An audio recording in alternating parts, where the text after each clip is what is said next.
Education is not preparation for life. Education is life itself. We do not learn from experience, we learn from reflecting on experience. Failure is instructive. The person who really thinks learns quite as much from his failures as from his successes. Give the pupils something to do, not something to learn, and the doing is of such a nature as to demand thinking. Learning naturally results. We only think when confronted with a problem. The self is not something ready-made, but something in continuous formation through choice of action. A problem well put is half solved. Every great advance in science has issued from a new audacity of imagination. We're all instructors to realize that the quality of mental process, not the production of correct answers, is the measure of educative growth. Something hardly less than a revolution in teaching would be worked. Hunger not to have, but to be. If we teach today's students as we taught yesterday's, we rob them of tomorrow. There's all the difference in the world between having something to say and having to say something. Education is a social process. Education is growth. Education is not preparation for life, but is life itself. Art is the most effective mode of communications that exists. To find out what one is fitted to do, and to secure an opportunity to do it, is the key to happiness. Scientific principles and laws do not lie on the surface of nature. They are hidden, and must be wrested from nature by an active and elaborate technique of inquiry.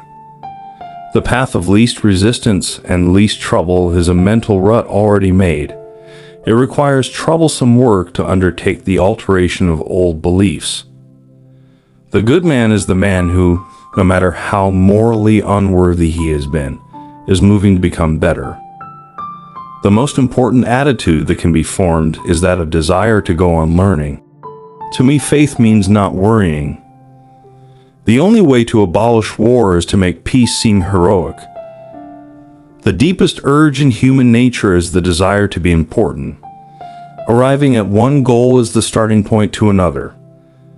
The educational process has no end beyond itself.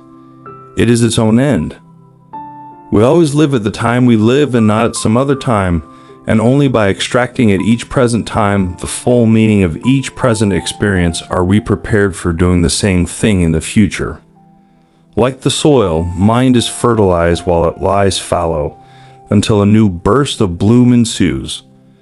The goal of education is to enable individuals to continue their education. Insecurity cuts deeper and extends more widely than bare unemployment. Fear of loss of work, dread of the oncoming of old age, create anxiety and eat into self-respect in a way that impairs personal dignity. Wonder is the mother of all science. Anyone who has begun to think places some portion of the world in jeopardy. As long as politics is the shadow of big business, the attenuation of the shadow will not change the substance. Collateral learning in the way of formation of enduring attitudes, of likes and dislikes, may be and often is much more important than the spelling lesson or lesson in geography or history that is learned.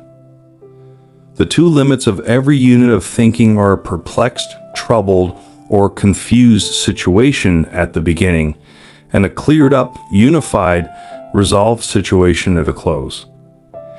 Education is not preparation for life. Education is life itself. Education, therefore, is a process of living and not a preparation for future living. Except in dealing with commonplaces and catchphrases, one has to assimilate, imaginatively, something of another's experience in order to tell him intelligently of one's own experience. Most notable distinction between living and inanimate beings is that the former maintain themselves by renewal.